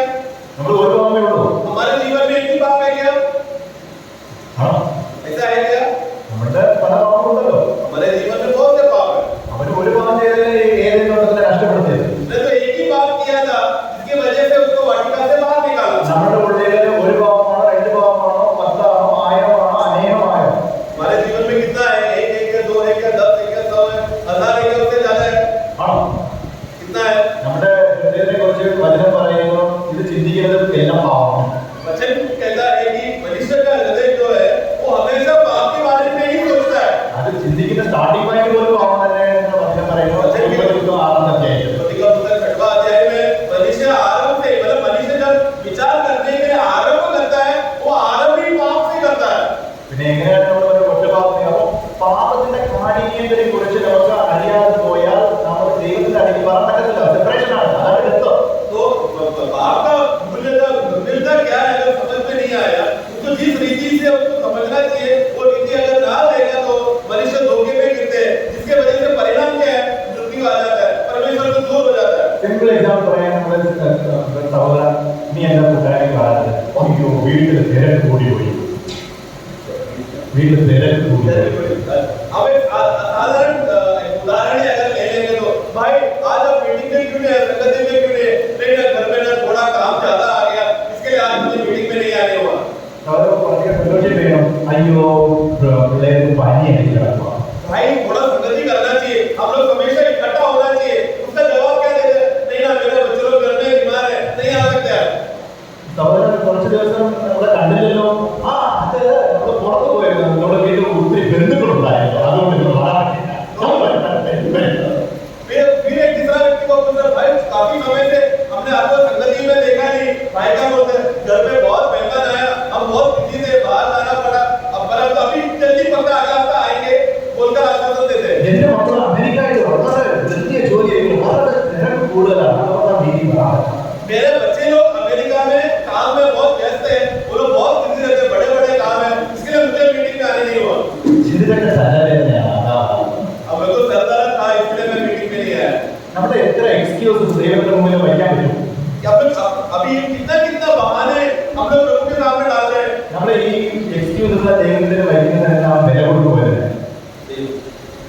क्या ये सब बहाने जब हम परमेश्वर के सामने रखेंगे तो क्या परमेश्वर उसको वैल्यू देगा क्या? ദൈവം വില കൊടുക്കുന്നില്ലെങ്കിൽ സഭയും വില കൊടുക്കില്ല. अगर परमेश्वर उसको वैल्यू नहीं दे रहे तो कलीसिया भी उसको वैल्यू नहीं करना चाहिए। ഇതിന് ഒരു എക്സാമ്പിൾ ആയിട്ട് പറയുമ്പോൾ ഈ സീരിയസ്നെസ്, നമുക്ക് ദൈവത്തെ കുറിച്ച് സീരിയസ്നെസ് ഇല്ല. मतलब ये गंभीरता क्या है करके बताने के विषय में कह रहा हूँ। परमेश्वर की उपस्थिति में हमें किस तरीके से गंभीर होना चाहिए वो बात को हम नहीं समझ पा रहे। അപ്പോൾ ഒരു സൈഡിൽ അവന് സത്യത്തിനെ മറച്ചു വെച്ചിരിക്കുക, മറ്റൊരു സൈഡിൽ എന്തൊരു നമ്മുടെ എക്സ്ക്യൂസസിനെ കൊണ്ട് പാപത്തിന്റെ കാഠിന്യത്തെ കുറിച്ച് മറച്ചു വെച്ചിരിക്കുക. അപ്പൊ മനുഷ്യൻ എങ്ങനെ ജീവിക്കും? ദൈവത്തിന് മുമ്പിൽ പാപിയായിട്ട് മരണമായിട്ട് ജീവിക്കും. तो अभी शैतान क्या कर रहा है? एक जगह पर से वो सत्य को छुपाने देख रहा है, सत्य को ढकने देख रहा है ताकि सच्चाई पूरा बाहर ना आए। दूसरी तरफ से मनुष्य को पाप का गंभीरता को मूल्य ना देते हुए उसमें वो लोग हल्के में लेकर गिरा रहे, इसकी वजह से वो लोग बहाना देकर गिरे। ऐसा सब बातें चलते समय में मनुष्य पाप से भरकर पाप की इच्छा को पूरा करके गिरे। അതായത് അവന്റെ ഹൃദയം എപ്പോഴും ഓക്കെയാണ്, ഞാൻ വചനം വായിക്കുന്നു, പാട്ട് പാടുന്നു, ഞാൻ ഓക്കെയാണ്, എന്റെ മക്കൾ ഓക്കെയാണ്, വീട്ടിൽ പ്രാർത്ഥന ഉണ്ട്, എല്ലാം ഓക്കെയാണ് എന്നുള്ള ഒരു മനോഭാവത്തിലാണ് ജീവിക്കുന്നത്. इसकी वजह से क्या? अरे सब चलता है, सब चल तो रहा है, हम लोग सब मीटिंग में आ रहे हैं, हम लोग बाइबल पढ़ते हैं, हम लोग प्रार्थना करते हैं, सब तो अच्छा है करके सब बोलते हैं, सब चल रहा है, घर में किसी को तकलीफ नहीं, इसलिए आप लोग आगे की चीजें एक्शन हो गए। ഒരു നോമിനൽ ജീവിതമാണ് നമ്മൾ ജീവിച്ചുകൊണ്ടിരിക്കുന്നത്, സീരിയസ്നെസ് ഇല്ലാത്ത ഒരു ജീവിതം. मतलब एक सामान्य आम जिंदगी आप लोग जी रहे हैं। परमेश्वर की ओर जो गंभीरता से हमें जीना चाहिए, भक्तिपूर्वक जीना चाहिए, वो नहीं हो रहा। പിന്നെ രണ്ടാമത്തെ സാധാരണ തന്ത്രം എന്ന് പറയുന്നത് ഒരു മനുഷ്യനെ സ്വയം പൊക്കാനുള്ള എല്ലാ അവസരവും ഉണ്ട്. तीसरा बात जो शैतान जो करता है मनुष्य के जीवन में जो धोखा लाता है वो है कि ये मनुष्य को अपने आप में बड़ाई करने के लिए जो भी परिस्थिति है वो मनुष्य के जीवन में तैयार करता है। उदाहरण के लिए भाई आपका प्रचार कितना अच्छा था भाई,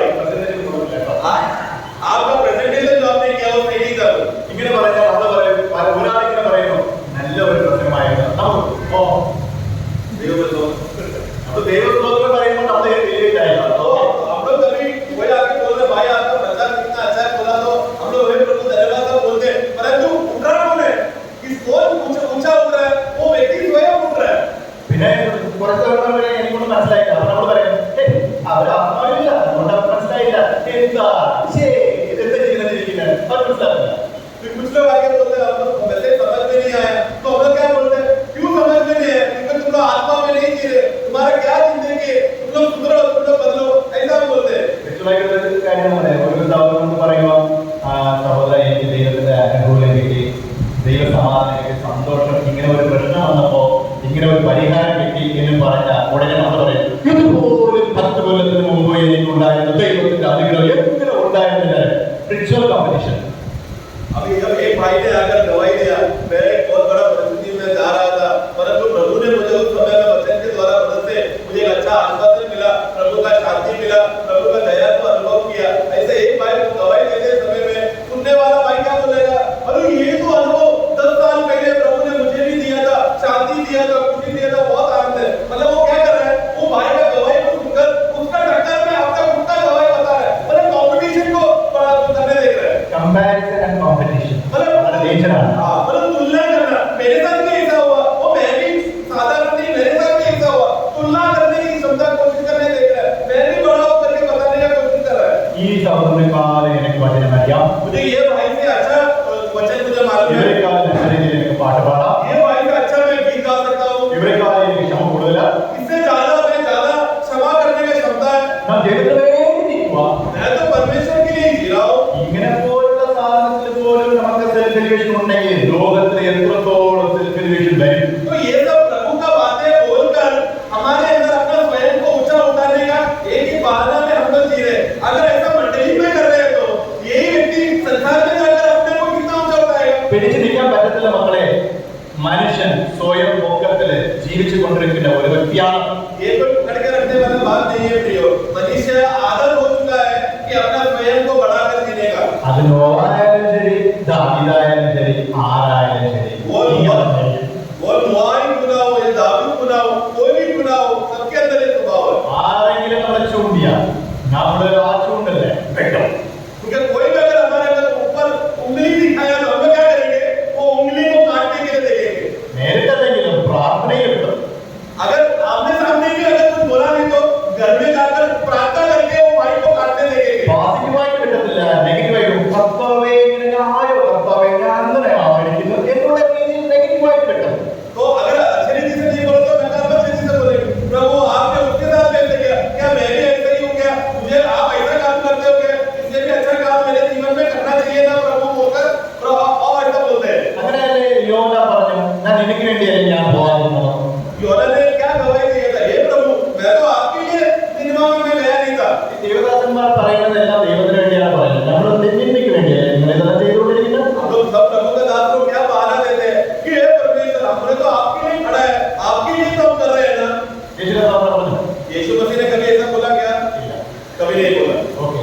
പിന്നെ സാധാരണ മൂന്നാമത്തെ മാറ്റർ ആണ് അവന് അക്യൂസ് ചെയ്യുന്ന വിധത്തിൽ നമുക്ക് കുറച്ചൊക്കെ ട്രിക്ക് ഉണ്ട് അവന്റെ. അവന് ദൈവത്തിന്റെ വർഷത്തിൽ പോയി നമ്മളെ കുറിച്ച് തെറ്റ് പറയും, പിന്നെ കുറ്റം പറയും, നമ്മുടെ വർഷത്തിൽ നിന്ന് പറയും ദൈവവും തെറ്റാണ് ഇവരും തെറ്റാണ്. अभी शैतान यहाँ पर അതൊരു അക്യൂസിംഗ് സ്പിരിറ്റ് ആണ്. एक दोष लगाने का आत्मा है शैतान। दोष लगाने का आत्मा ये इसका खासियत क्या है परमेश्वर के सामने हमारे बारे में दोष करते रहते हैं दोस्त तुम्हारे बच्चे ऐसे किए वैसे किए और हमारे पास अगर क्या बोल रहे हैं परमेश्वर के खिलाफ दोष लगाता है और संसार को ले लो बोलकर ऐसे सब बातें बोलकर शैतान दोनों बाजू में खेल रहा है। പിന്നെ അതിൽ നമുക്ക് ചിലപ്പോൾ കുറ്റബോധം ഉണ്ടെങ്കിൽ റിഗ്രഷൻ ഉണ്ട്. ഇവിടെ റിഗ്രഷൻ പറയുന്നത് സ്വയ കുറ്റബോധം, അല്ലെങ്കിൽ അത് റിപ്പൻഡൻസ് അല്ല. मतलब उसके बाद क्या हमें बुरा लगता है अरे ऐसा हुआ मतलब पश्चाताप नहीं होगा पश्चाताप नहीं करना हमारे साथ तो करना അങ്ങനെ നടക്കാൻ പാടില്ല. ഇങ്ങനെ പറയുന്ന ഒരു സ്വഭാവമാണ് റിഗ്രഷനിൽ വരുന്നത്. और दूसरी हम लोग क्या बोलते अरे ऐसा नहीं करना चाहिए था अरे ऐसा हो गया तो ये अरे बोलकर हम लोग पश्चाताप नहीं कर रहे मन में नहीं रहे बस मान रहे हैं गलत है करके लेकिन प्रभु के पास नहीं है। അപ്പൊ മനുഷ്യനെ വഞ്ചിക്കുന്നു, വഞ്ചിക്കപ്പെട്ട മനുഷ്യനെ ഉയർത്തുന്നു, സ്വയം പൊക്കാൻ ഉയർത്തുന്നു, പൊക്കി എടുത്തിട്ട് അവനെ റിഗ്രറ്റ് ചെയ്യാൻ വെച്ചിട്ട് ദൈവത്തിന്റെ മുമ്പിൽ പറയും നീ നിന്റെ മനുഷ്യനെ കണ്ട എന്തുകൊണ്ട് ചെയ്യുന്നത് അവനെ കുറ്റപ്പെടുത്തുന്നു. ഇവന്റെ പറയും ഓയോ നിന്റെ ദൈവം എന്നെ ഉപേക്ഷിക്കുന്നു. तो अब शैतान क्या कर रहा है देखो मनुष्य सबसे पहले मनुष्य को गिराने का कारण वही है उसने आके मनुष्य को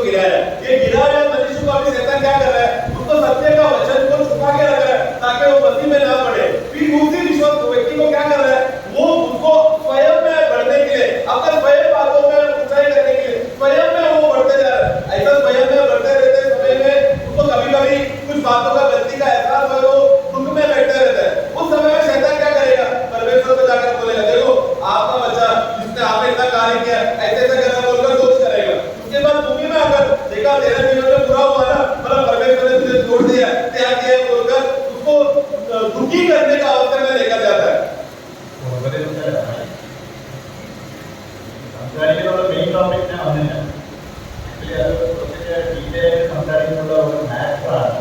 എങ്ങനെയാണ് ഇതിന്റെ സ്പിരിറ്റ് ഫംഗ്ഷൻ, ഇതെല്ലാം പ്രസന്റേഷനാണ്, ഇതെല്ലാം ജസ്റ്റ് കാണാൻ വേണ്ടി. മലയാളത്തിലുള്ള മാറ്റർ കുറച്ച് ഡീറ്റെയിൽ ആയിട്ട് വരും, നമുക്ക് പറയാം. ഇപ്പോൾ ഇത് മാത്രം ഞാൻ പറയാം. ഇപ്പം ഈ ലോകത്തിലുള്ള നിലവാരം, ഇന്നത്തെ അവസ്ഥയിൽ ഇരിക്കുന്ന നിലവാരം നമ്മൾ മനസ്സിലാക്കണം. എല്ലാ സഭാ വിഭാഗങ്ങളും എത്ര സ്പിരിച്വലായിട്ട് അവർ പറഞ്ഞാലും യൂസുകളുടെ താഴെ, അത് ക്രിസ്ത്യാനിയുടെ വിഭാഗങ്ങളായാലും പോലും एक बात समझना है, हमें मनुष्य दुनिया में जो अवस्था अभी जो चल रहा है, अवस्थे के बारे में बोल रहा हूँ. दुनिया का सभी चीजें, संसार का सभी चीजें शैतान के अधीन में, जो भी धर्म की बातें क्यों ना हो, यहाँ तक कि मसीही धर्म भी जो क्यों ना हो, जिन लोगों ने संगठन बनाकर किया है, वो सभी लोगों ने क्या किया है, शैतान के अधीन में है वो लोग. നമ്മൾ ഒരു കാര്യം മനസ്സിലാക്കണം, സാത്താനെ നമ്മൾ പേഴ്സണലായിട്ട് ഇൻഡിവിജ്വലായിട്ട് അവനെ ഡീൽ ചെയ്യാൻ പറ്റത്തില്ല. ഇത് നമുക്ക് മനസ്സിലാക്കണം. शैतान को कभी भी हम लोग अकेले सामना नहीं कर सकते, ये बात समझना जरूरी है. പിന്നെ സാത്താൻ നേരിട്ട് നമ്മുടെ അടുത്ത് ഒന്നും വരത്തില്ല സഹോദരന്മാരെ, അത് നമ്മൾ മനസ്സിലാക്കണം. और नहीं, शैतान कभी भी खुद से अकेला हमारे सामने सामना करने नहीं आता. അവൻ അത്ര ഫൂലല്ല, അവൻ ഇൻഡിവിജ്വൽ ആണ്. वो मूर्ख जीवी नहीं है, वो एक होशियार जीवी है. അവൻ ആക്ച്വലി ഈസ് ഒരു പെർഫെക്റ്റ് ഇന്റലിജൻസ് അവന്റെ കയ്യിലുണ്ട്. उसके बाद एक पूर्ण समझ उसमें है, जानकारी है, वो समझता है कि कैसा काम आज कैसा करना है. നമ്മൾ വിചാരിക്കുന്ന വിശ്വാസേ ഇങ്ങോട്ട് പോകുന്നില്ല, അങ്ങനെ പോകില്ല, അങ്ങനെയുള്ള പരിപാടികൾ നടക്കില്ല സാധാരണ കയ്യിൽ. तो हम लोग बोलते हैं शैतान दूर हो जा करके, जो हम लोग बोलते इस तरह का कार्य उस पर नहीं चलता.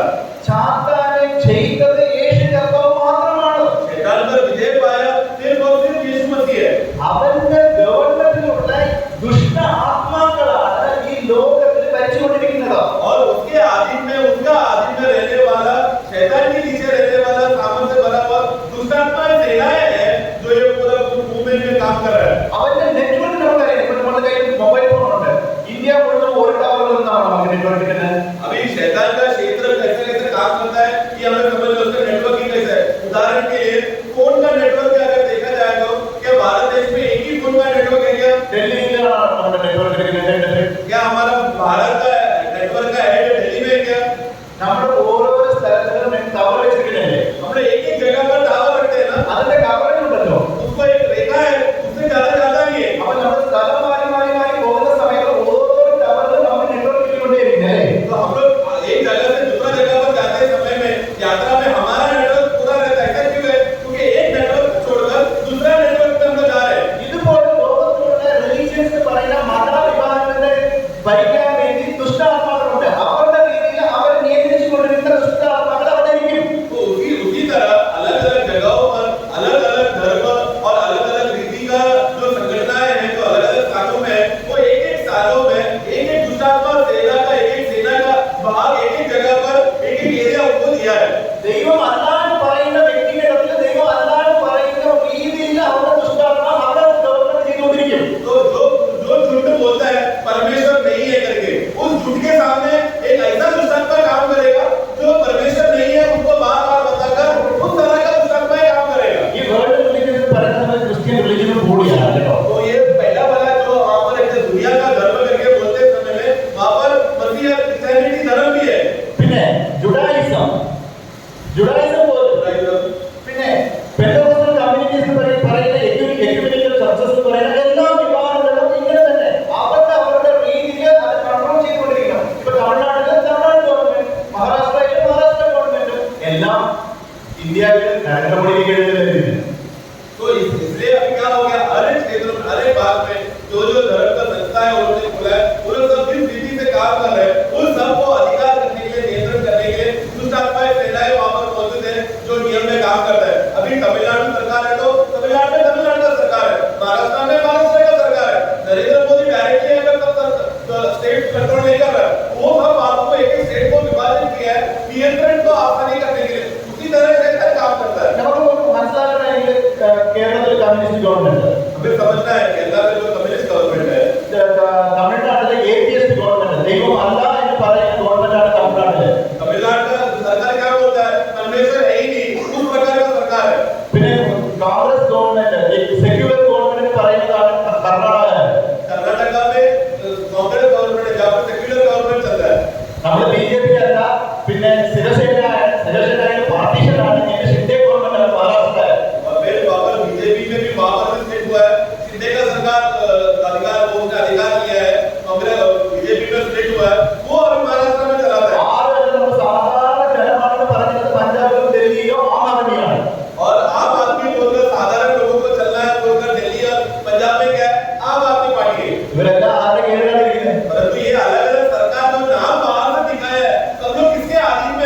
ബിജെപി ഗവൺമെന്റ് सब लोग बीजेपी गवर्नमेंट में ही है ना। അപ്പോ എല്ലാവരും നരേന്ദ്രമോദി ഗവൺമെന്റ് എന്ത് പറയുന്നു അതെല്ലാം ചെയ്തേ പറ്റും. मतलब सेंट्रल गवर्नमेंट क्या बोलता है वही स्टेट गवर्नमेंट काम करता है। പറ്റുന്നില്ല പറയാൻ പറ്റുമോ? तो स्टेट गवर्नमेंट सेंट्रल गवर्नमेंट को मना कर सकते हैं क्या? ഇല്ലാതെ പറഞ്ഞാൽ ഫണ്ട് തരുന്നില്ല. अगर मना किया तो सेंट्रल गवर्नमेंट फंडिंग नहीं करेगा। അനുസരിച്ച് ഫണ്ട് കിട്ടും. अगर बात मानकर चलेगा तो सेंट्रल गवर्नमेंट में करेगा, ഗവൺമെന്റ് കിട്ടും. उनको नाम मिलेगा। അതുപോലെ തന്നെ ദുഷ്ടാത്മാക്കളുടെ ഗവൺമെന്റ് അവരുടെ രീതിയിൽ നിയന്ത്രിച്ചുകൊണ്ടിരിക്കുന്നു. അതുകൊണ്ട് ഇവർക്ക് കിട്ടാനുള്ള ഇച്ഛ, പ്രൈഡ്, മണി ഇതാണ് ലോകത്തിന്റെ കാര്യം. तो ये तो इसी तरह शैतान का सरकार भी इसी रीति से काम करता है। एक एक क्षेत्रों में एक एक बातों में उनका कार्य चल रहा है। तो अगर वो लोग शैतान का एक ऊंचा ऊंचा सरकारों को आदि को मानकर चलेगा तो फायदा क्या होगा? उनको इज्जत मिलेगा, गौरव मिलेगा, लोग उनका प्रशंसा करेंगे, पैसा मिलेगा, ऊपर ऊपर की बातें, वो सब बातें उनको मिलेगा। അപ്പൊ ഈ ഈവൽ സ്പിരിറ്റ്സ് ആണ് ഡിസ്ട്രിബ്യൂട്ട് ചെയ്തുകൊണ്ടിരിക്കുന്നത്. അവരുടെ രീതിയിൽ അവരുടെ വഞ്ചനയെ വെച്ചുകൊണ്ടിരിക്കുക. മനുഷ്യന് മനസ്സിലാക്കാൻ പറ്റില്ല. दुष्टात्मा क्या कर रहा है? सभी मनुष्यों को अपने अपना वो दुष्टात्मा का जो दुरुपदेश है या गलत बातें हैं, वो गलत बातों का उपदेश दुष्टात्माएं करते जा रहे हैं, वो मनुष्य को सिखाते जा रहे हैं। मनुष्य समझ नहीं पा रहा। അതുകൊണ്ട് ഇതെല്ലാം വിട്ടിട്ട് leave everything, every understanding of the world, every understanding of the religion, every understanding of denomination, എല്ലാം വിട്ടിട്ട് ക്രിസ്തുവിലായ इसके लिए हमें क्या मसीह में होना है? तो ये सब बातों को छोड़ना है। संसार का ज्ञान, संगठन का ज्ञान, जो भी दुनिया का जो भी प्रकार का ज्ञान है, वो सब बातों को छोड़कर मसीह में आना है। ആക്ച്വലി ഈ വാക്കാണ് പറയുന്നത് ലോകം, വേൾഡ്, ഇതാണ് വേൾഡ്.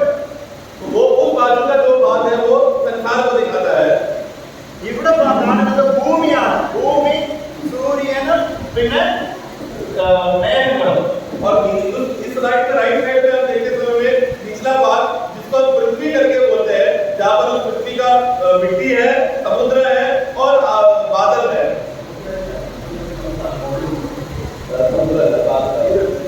ओके, वो तो सॉरी जो भूमि है और बादल है। ദൈവം നമ്മുടെ ലോകത്തിൽ നിന്ന് വേർതിരിച്ച് ഭൂമിയിൽ വെച്ചിരിക്കുക, ലോകത്തിലല്ല. परमेश्वर ने हमें क्या किया? संसार से हमें निकालकर पृथ्वी में खड़ा किया है। അപ്പൊ ലോകത്തിൽ നിന്ന് വേർതിരിച്ച് ഭൂമിയിൽ വയ്ക്കപ്പെട്ടതാണ് സഭ. तो कलीसिया मतलब क्या है? मंडली मतलब क्या है? वो उस तरह के लोग हैं जो संसार में लोग हिस्सा नहीं रखे, परंतु प्रभु ने पृथ्वी में खड़ा किया है। ലോകം ദൈവത്തിന്റെ സൃഷ്ടിയല്ല, ഭൂമിയാണ് ദൈവത്തിന്റെ സൃഷ്ടി. ലോകം പിശാചിന്റെ വഞ്ചനയാൽ വന്നത്.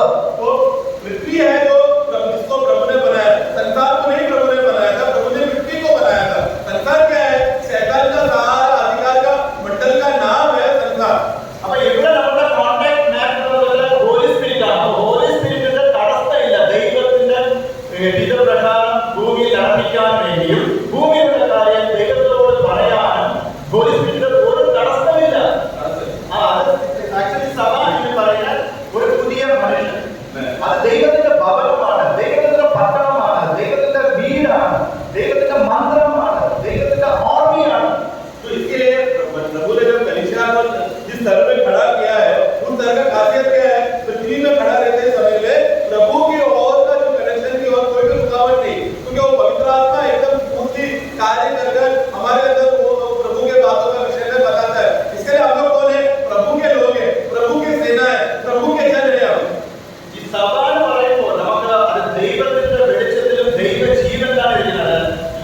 മറ്റ് വിഭാഗങ്ങള് സാത്താന്റെ ഷാഡോയിലാണ് ഇരിക്കുന്നത്. और जो सच्चा मंडली, प्रभु का सच्चा कलीसिया, वो लोग कौन है? वो लोग डायरेक्टली प्रभु के आधीन और नियंत्रण में रहने वाला है सच्चा मंडली, सच्चा कलीसिया है। परंतु जगत का जो संगठनाएं हैं, संस्थाएं हैं, धर्म विभाग है, वो लोग सब लोग वो शैतान के परछाई में जी रहे।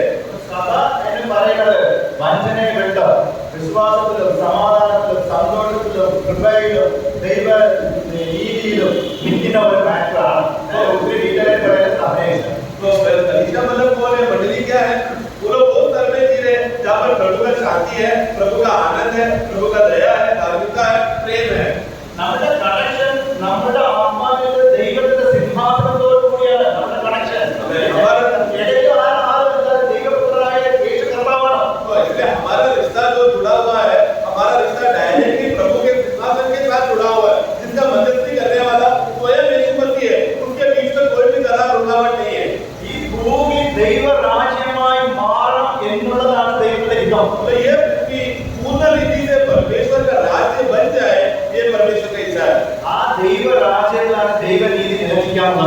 उसी राज्य में परमेश्वर का धार्मिकता रहता है। ദൈവനീതി ദൈവ ന്യായം ലോകത്തില് വരുന്നില്ല. परमेश्वर का राज्य, परमेश्वर का धार्मिकता संसार में नहीं है। ലോകത്തിനെ ദൈവം നശിപ്പിക്കും. क्योंकि संसार को प्रभु क्या करेगा? नाश करेगा।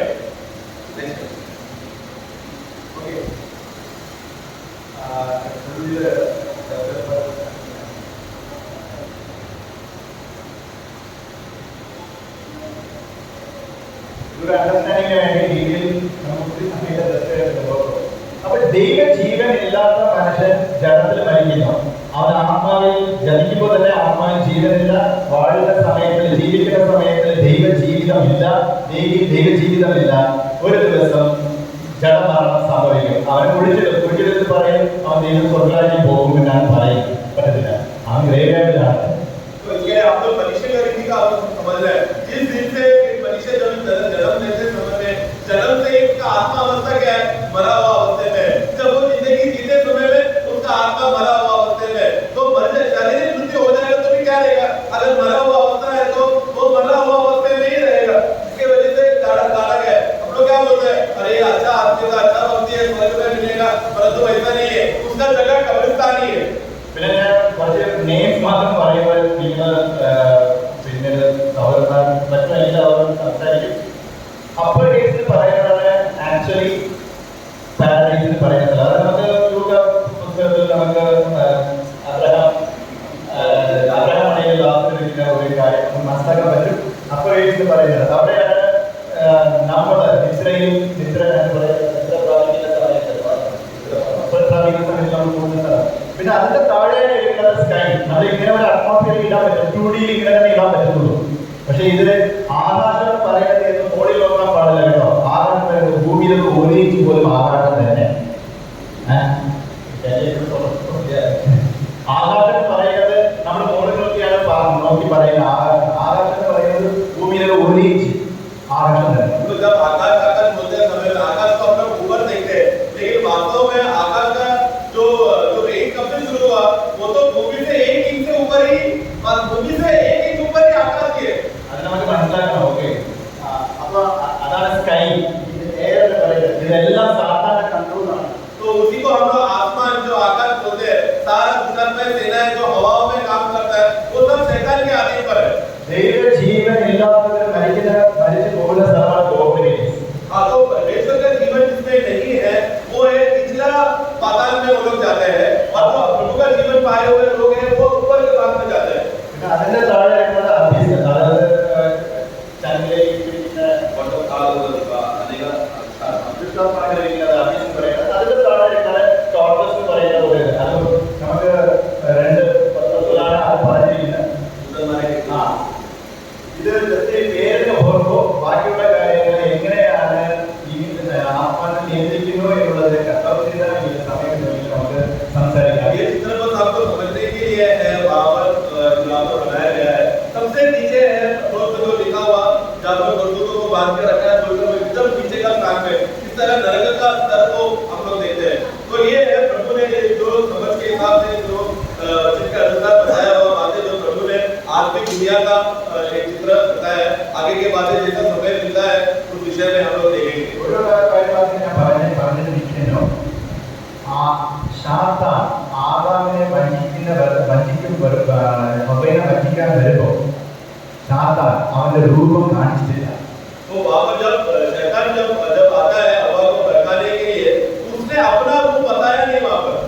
സാത്താൻ അവന്റെ രൂപത്തിന് ഏത് മനുഷ്യന്റെ നേരിട്ട് കാണിച്ചിട്ടില്ല. शैतान ने कभी भी अपना खुद का रूप को कोई भी मनुष्य को बताया नहीं। ആദാം പോലും കാണാതെ ഈ പിശാചിനെ നമ്മൾ കാണാൻ പറ്റുമോ?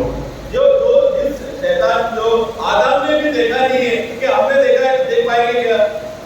വഞ്ചിക്കപ്പെടാത്ത ആദാം ഹവ്വയും സാത്താൻ മാത്രം വഞ്ചിക്കപ്പെട്ടത്. അങ്ങനെ പോലുള്ളവർ സാത്താന്റെ തന്ത്രത്തിൽ കുടുങ്ങിയപ്പോ നമ്മൾ കുടുങ്ങാതിരിക്കുമോ? तो जो आदम और हव्वा जो एक समय में कभी भी धोखा नहीं था, प्रभु ने उनको सीधा बनाया था, विश्वास का अवस्था में बनाया था। ऐसे आदम और हव्वा को शैतान अगर भड़का कर गिरा सकता है, परमेश्वर का अनुग्रह के गिरा सकता है, तो क्या हम लोग गिर नहीं सकते? ജോബിന് മനസ്സിലായ സാത്താനാണ് ഇതിനെല്ലാം ചെയ്തുകൊണ്ടിരിക്കുന്നത്. ജോബ് മനസ്സിലായി. अय्यूब को क्या समझ में आया क्या ये सब जो भी बुरा बातें हो रहा है शैतान कर रहा है करके? ദാവീദിന് മനസ്സിലായ അവൻ ചാത്താൻ മുഖാന്തരമാണ് ചില കാര്യങ്ങൾ क्या ചെയ്തുകൊണ്ടിരിക്കുന്നത്. दाऊद को समझ में आया क्या वो जो भी काम कर रहा था शैतान के परिणाम की वजह से है करके? അങ്ങനെയാണെങ്കിൽ അവർ അറിഞ്ഞിരുന്നെങ്കിൽ അവർ ചെയ്യുമോ? अगर उनको मालूम होता कि शैतान इसके बीच में है तो वो करता था क्या?